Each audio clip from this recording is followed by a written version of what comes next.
Good morning student, स्वागत है take classes पर। मैं पिंटू सागर और आज हम न्यूमेरिकल का सॉल्यूशन करेंगे। बेसिक इलेक्ट्रिकल इंजीनियरिंग के जो न्यूमेरिकल हैं उसका सॉल्यूशन करेंगे और कैसे कैसे करेंगे देखते हैं। आइए सबसे पहले हम देखते हैं प्रतिरोध के बारे में। प्रतिरोध क्या होता है? प्रतिरोध जिसे इंग्लिश में क्या कहते हैं हम? रेजिस्टेंस भी कहते हैं। रेजिस्टेंस रेजिस्टेंस का काम क्या होता है? देखिए स्टूडेंट, रेजिस्टेंस का काम क्या होता है? किसी भी इलेक्ट्रिकल सर्किट के अंदर करंट के फ्लो होने का अपोज क्या करता है? रेजिस्टेंस कहलाता है। होता क्या रेजिस्टेंस? प्रतिरोध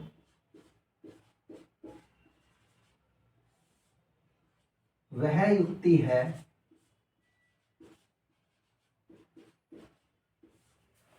युक्ति है जो किसी भी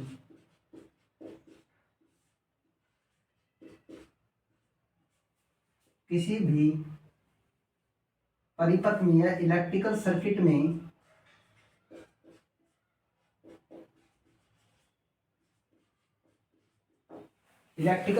में करंट या धारा के प्रवाहित या फ्लो होने का विरोध करता है।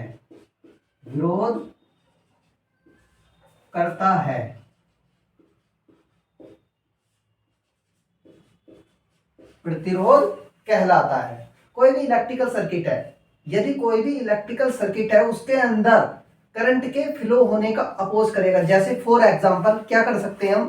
किसी भी सर्किट के अंदर करंट का मान हमारा क्या है? 2 एम्पियर है और यदि उसका रेजिस्टेंस क्या हो जाए, रेजिस्टेंस की वैल्यू इंक्रीज या डिक्रीज कर जाए तो करंट का मान भी क्या हो जाएगा? इंक्रीज या डिक्रीज कर जाएगा। जैसे अब प्रतिरोध को कैसे कैसे हम जोड़ सकते हैं? नंबर 1, पहले इसका संयोजन क्या होता है? नंबर 1, श्रेणी क्रम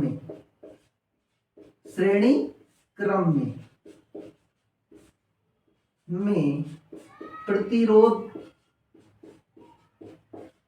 को जोड़ना। दूसरा क्या कह सकते हैं? श्रेणी क्रम में प्रतिरोधों का संयोजन भी कह सकते हैं। संयोजन का मतलब कनेक्शन। ये यदि हमारे पास 3 रेजिस्टेंस या बहुत सारे रेजिस्टेंस R1, R2, R3 या R4 dot dot dot Rn बहुत सारे रेजिस्टेंस हैं। यदि इन रेजिस्टेंस को हम श्रेणी क्रम में जोड़ना चाहते हैं तो यथावत किस प्रकार से हम जोड़ेंगे? नंबर 1, श्रेणी क्रम में प्रतिरोध को जोड़ना। कैसे?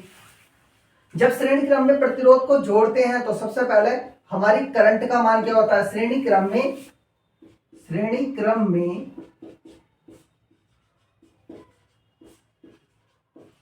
क्रम में धारा का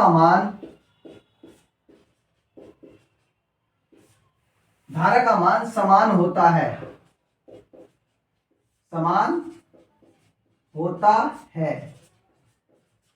तथा प्रत्येक प्रतिरोध के अक्रॉस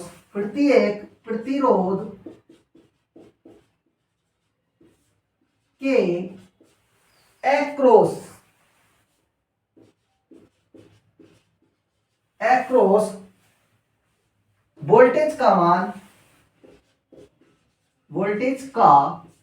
मान असमान होगा या भिन्न भिन्न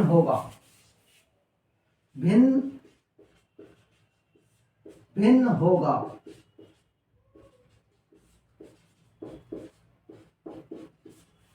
देखें, एक सर्किट बनाते हैं। सबसे पहले क्या है? इलेक्ट्रिकल एक सर्किट बनाते हैं कनेक्शन। श्रेणी क्रम में 3 resistance R1, R2, R3 dot dot dot Rn। ये Rn है, ये R1 है, ये R2 है और ये R3 है। इस प्रकार से हम जोड़ते हैं।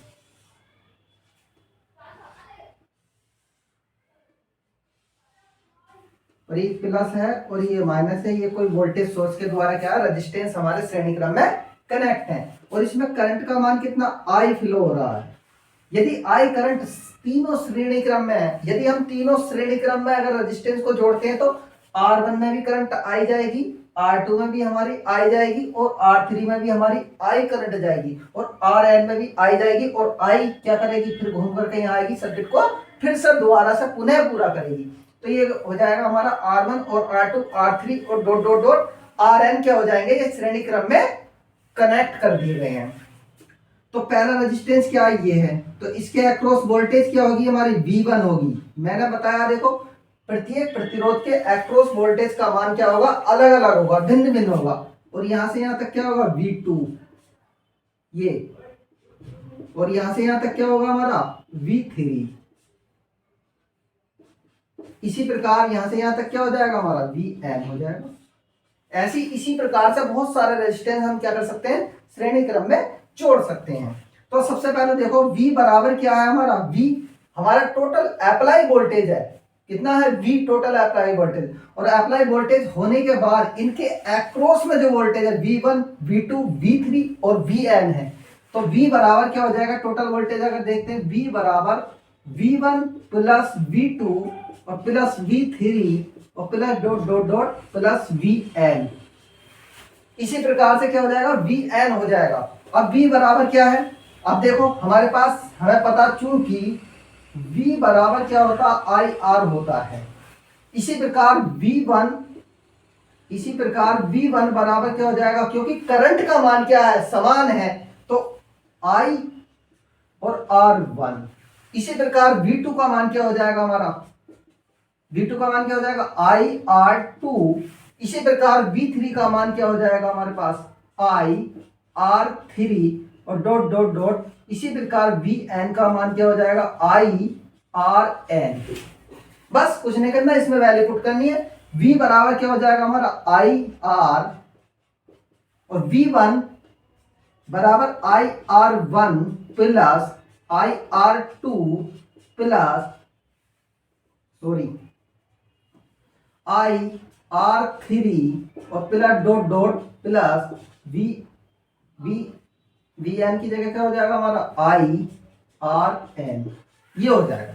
बस यहां से क्या ले लेंगे हम, I कॉमन ले लेंगे, तो IR बराबर I कॉमन ले लेते हैं और यहाँ पे क्या हो जाएगा R1 plus R2 plus R3 plus Rn और I से I क्या हो जाएगा, कैंसिल आउट हो जाएगा।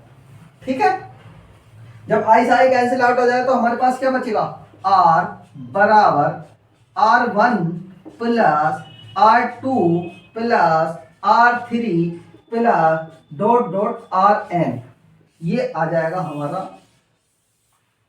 और इसका मात्रक क्या होता है, ओम होता है।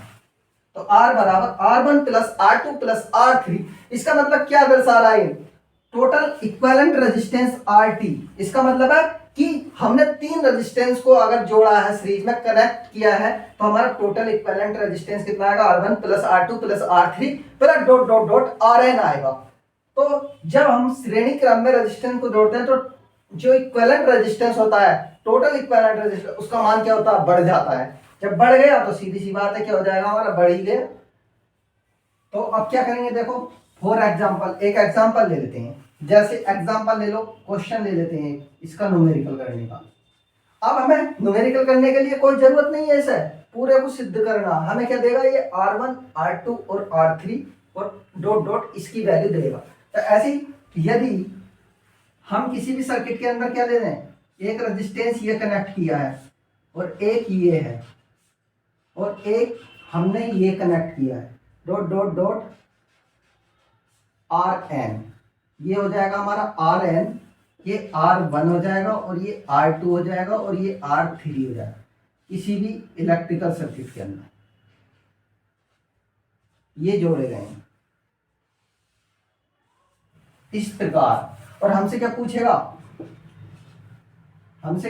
वो हमसे कहेगा कि टोटल इक्विवेलेंट रेजिस्टेंस बताइए, तो इसकी R1 की वैल्यू क्या है, अगर उसने कितनी दी है 10 ओम, और R2 की वैल्यू कितनी दी है 5 ओम, और R3 की वैल्यू कितनी दी है उसने 20 ओम, और Rn को नहीं लगाते हैं, Rn को छोड़ दो, बस इतनी वैल्यू, क्योंकि Rn तो एक इनफाइनाइट वैल्यू है ना, चलती चली जाएगी। तो हमारे पास टोटल इक्विवेलेंट, और हमें इसका पूरा व्यंजक नहीं याद करना, हमें क्या करना, RT बराबर, क्योंकि फॉर्मूला क्या होता है, RT बराबर R1 plus R2 plus R3, R3 तक ही रहने देंगे, क्यों, क्योंकि हमारे पास क्या R1 R2 और R3 तीन वैल्यूज हैं। तो RT बराबर टोटल इक्विवेलेंट निकालना है ना हमें, टोटल इक्विवेलेंट RT की वैल्यू फाइंड आउट करनी है, यहां पर RT निकालना है हमें। RT का मतलब होता है, T का मतलब टोटल इक्विवेलेंट रेजिस्टेंस का मान निकालना। तो कैसे करेंगे, R1 की वैल्यू कितनी है 10 प्लस R2 की वैल्यू कितनी है 5 प्लस R3 की वैल्यू कितनी है 20, तो जोड़ देंगे बस। RT बराबर 10 5 15 और 35, तो टोटल इक्विवेलेंट कितना आ जाएगा, ये आ जाएगा। तो टोटल इक्विवेलेंट आने के बाद देखो वैल्यूज कितनी थी, इतनी थी, तो टोटल इक्विवेलेंट का मतलब बढ़ रही है वैल्यू, तो रेजिस्टेंस का मान क्या हो रहा है, बढ़ रहा है। ठीक है स्टूडेंट, धन्यवाद, नमस्कार।